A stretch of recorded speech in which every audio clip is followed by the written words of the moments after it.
تحدثنا في الأجزاء السابقة عن الجداول، وذكرنا أن الجدول هو الوعاء الذي يستخدم لحفظ البيانات بداخله، وبالتالي فلا بد من الاهتمام بتصميم هذا الجدول أو الوعاء بطريقة جيدة لحفظ البيانات. وسوف نتعرف في الخطوات القادمة على أسلوب تصميم الجداول بطريقة تجمع بين السهولة والمهارة في التصميم. فنضغط المؤشر على جدول بيانات المنتجات Products لاختياره، ثم نضغط على المفتاح Design للتعرف على نوع البيانات Data Type وخواص الحقول Field Properties.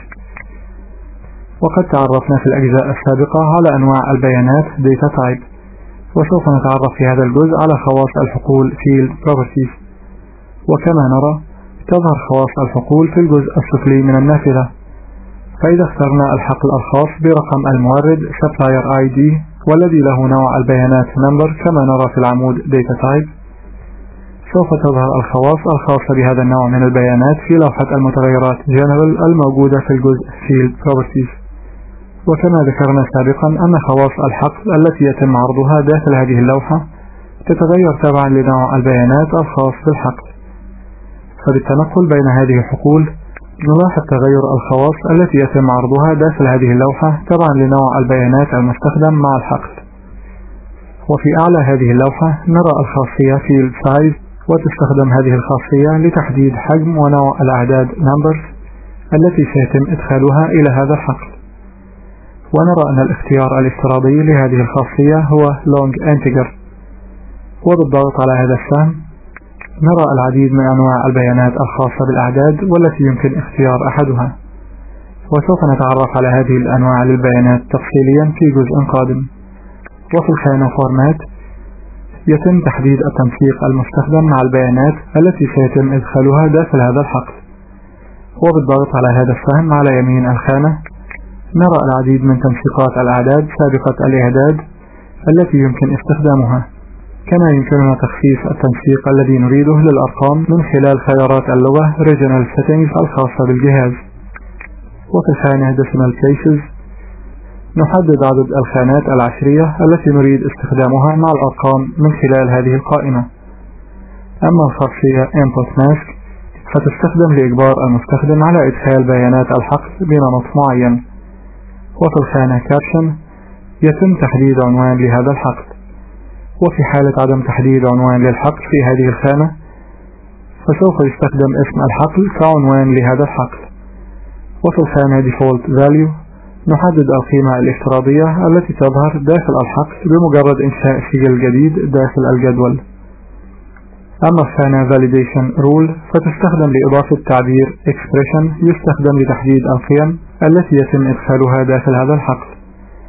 والخانة Validation Text تستخدم لتحديد الكتابات التي تظهر داخل رسالة الخطأ والتي ستظهر في حالة إدخال قيم مخالفة للقيم التي حددناها عن طريق التعبير Expression الذي تم إدخاله في الخانة Validation Rule. أما الخاصية Require فتستخدم لتحديد سماحية عدم إدخال البيانات في الحقل.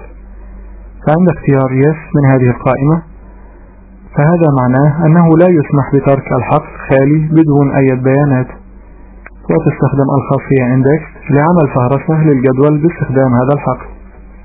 وتعمل هذه الخاصية على زيادة سرعة عمليات البحث Searching والتصنيف Sorting داخل الحقل، ولكن يمكن أن يؤدي ذلك في المقابل إلى إبطاء عملية التحديث Updating. وبالضغط على هذا السهم على يمين الخانة نرى الاختيار Yes Duplicates OK، ويسمح هذا الاختيار بتكرار القيم الخاصة بهذا الحقل داخل الفهرس الذي سيتم إنشاؤه. وعند اختيار Yes No Duplicates فلن يسمح بتكرار القيم داخل الفهرس.